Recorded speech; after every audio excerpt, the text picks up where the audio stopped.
ឆ្នាំថ្មីណា2026ខែ1ថ្ងៃទី6បងឥឡូវនេះគឺអាត្មាបង្ហាញអំពីការកសាងផ្លូវថ្មីបងក្នុងនោះចាក់គ្រោះណាញោមញាតណាបងចាក់គ្រោះចំនួន8ឡានបងចាក់គ្រោះ8ឡាននិងកសាងសូឡា4ដើមបងហើយ8ឡាននោះបានឲ្យគេបាន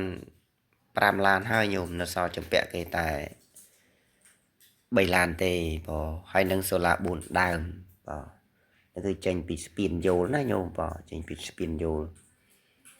ណាដែលចេញពីស្ពានយល់អាត្មាសាងពីឆ្នាំទៅដល់ពេលឥឡូវគឺផ្លូវហ្នឹងវាផុកបងផ្លូវហ្នឹងវាផុកពិបាកនឹងជិះម៉ូតូពេលដែរមានរដូវភ្លៀងម្ដងបងអញ្ចឹងទៅក៏ណាត្រូវដាក់គ្រោះហ្នឹងដូចថ្មញាតិញោមណាផុសថ្មបងហ្នឹងផ្លូវគោកងាវបងចម្រើនពរញោមទាំងក្នុងនិងក្រៅប្រទេសតាមផ្លូវគោកងាវនេះគឺសាងសង់ថ្មីបងនៅសល់ចម្ពាក់គេតែ3ឡានទេបងហើយនឹងសូឡា4ដើមបងនេះអាត្មាថតពីទេសភាពញោមញាតិឃើញហើយបងឆ្នាំ2026បងក្នុងខែ1ឆ្នាំ2026នៅទឹកដីភូមិព្រៃខ្ពស់បងនេះគឺផ្លូវទៅមកឃ្លឿបងផ្លូវទៅមកឃ្លឿក៏ល្អដែរប៉ុន្តែអត់មានសូឡាទេញោមអត់មានសូឡាទេផ្លូវហ្នឹងណាបងនេះអាត្មាថតថ្ងៃមិញហ្នឹងឯងបងតែឃើញញោមទាំងក្នុងនិងក្រៅប្រទេសបងណាបងដែលធ្លាប់ឃើញតាមវីដេអូអាត្មាភាពញោមមានសទ្ធាណាបងមានសទ្ធាជ្រះថ្លាចង់ចូលរួមញោមចង់តាក់តងចូលរួមចាប់មគ្គផលទោះបី100 1រៀល 1000 2000តាមកម្លាំងសទ្ធាបង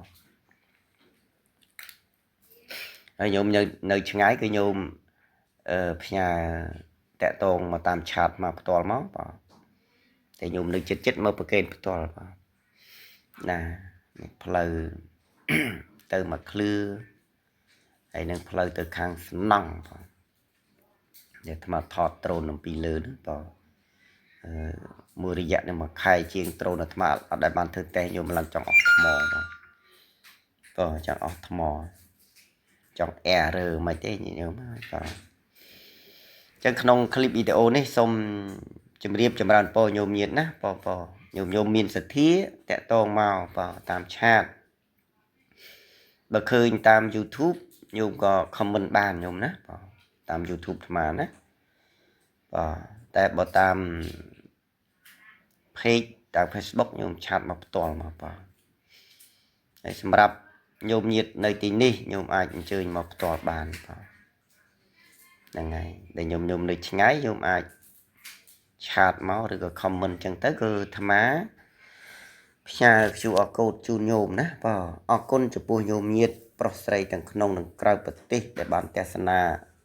វីដេអូនេះហើយនឹងជួយចែករំលែក share បន្តសូមអរគុណ